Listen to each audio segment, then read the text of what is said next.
afternoon, everyone. Good afternoon, mga ka-Isa Wonders. So, ngayon, nandito tayo ngayon sa Pawikan Elementary School. So, guys, may napansin lang kami na signage. So, tuloy po kayo. So, guys, nakita niyo po, tuloy po kayo. So, nagtataka lang kami. Tuloy daw po kami. Eh, paano yan? Holiday. O, so sabi niya, tuloy po kayo.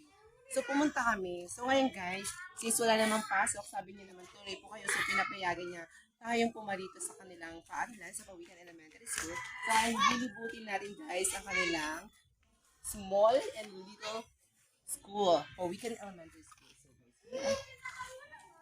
So, guys, dito po pala kami nag-elementary. Nung elementary kami, since college na po ako ngayon. And then, sa ating videographer po, yan, hindi na rin po siya nag-aaral, pero dito din po siya nag-take ng elementary, ng basic elementary education.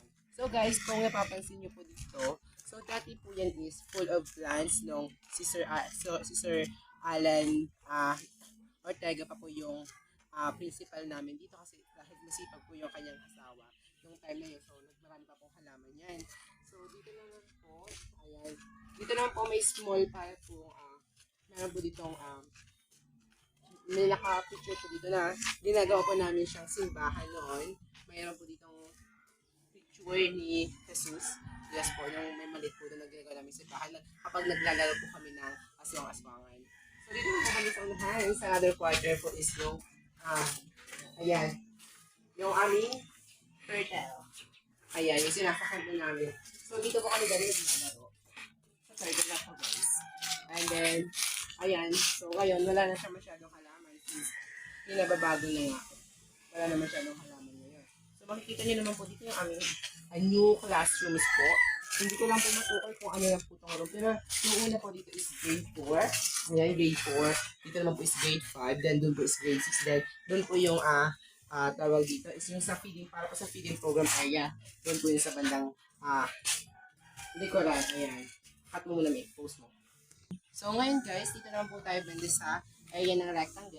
Yes, dito po sa rectangle na to, dito po kami nagpi-play ng high jump, ng tinatawag po nating sa amin po is tubig-tubig. May other term po siya. Ano tawag doon eh? Basta may tubig-tubig. So hindi na po masyado mag-gets yung term na sa Tagalog po talaga. And then dito naman po is, dati po, may nakalagay po din na duyan po siya na made of steel. Yes po, yun na po yun. Nailipat na po siya. Yan po yung bell dito dati siya nakalocate. Pero ngayon po, bell pa din po siya until now. Nag-change location lang po. So ngayon, dito naman po banda is yung aming hand washing area. Na kung saan, yung elementary days po namin, yes po. Dahil since pinopromote po yung safety ng health ng kada estudyante po. So dito po 'yun. Dito po sa area na 'yung pinaghuhugas yung mga bata ng process po ng hand washing, yung proper way of hand washing po. And then in this area naman po before, ito po is tinatawag namin ano tawag dito may sapa-sapa dito. May dati po is meron po siya ditong tubig po na kung saan meron po dito mga cactus. Kangkong. Hindi kangkong, tsaka may isa pa. Lotus, yes. Yun. Meron pong lotus dito din. Mga tadpole po. And then dito po is yung aming multi-purpose. Yes, multi-purpose po. Multi-purpose po siya noon. A lot of plants po siya dito before. So ngayon po is natanggal na siya.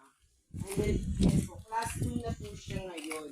Change na po siya as a classroom po. Dati po kasi is, ano po talaga ito, parang storage lang po ng mga may damage po ng mga chairs. And then sometimes po dito din po ginaganap yung mga events like graduation day kapag naulan po. Kasi nga po, school po siya kaysa doon po sa plaza na sa stage po.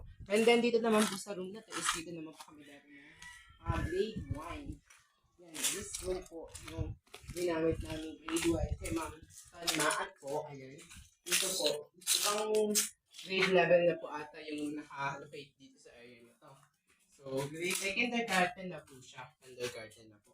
And then dito po is yung room po siya ng grade 3, if I'm not mistaken po. And then ito po ay nasira dahil po ata kung hindi ako nagkakamali sa Bagyong Yolanda. Yung alam ko po yung una po dito sa Kalika, may area pa po siya yung iwan dito. Pero ngayon totally devastated na po siya. Ayan, kung ang kapapansin niyo po yan, na hindi na po masyadong nagamit. Ito naman po is a lot of plants din po siya dito sa area na to. Ito po yung area na kung saan is pinangangalagaan po ito ni Ma'am Diday o si Ma'am RGD sa Pakaul po. Yes po. Very napakasipag niya po na teacher magtanim ng mga halaman. Then yung mga gulay po. Dito po sa area na to mostly po gumamela.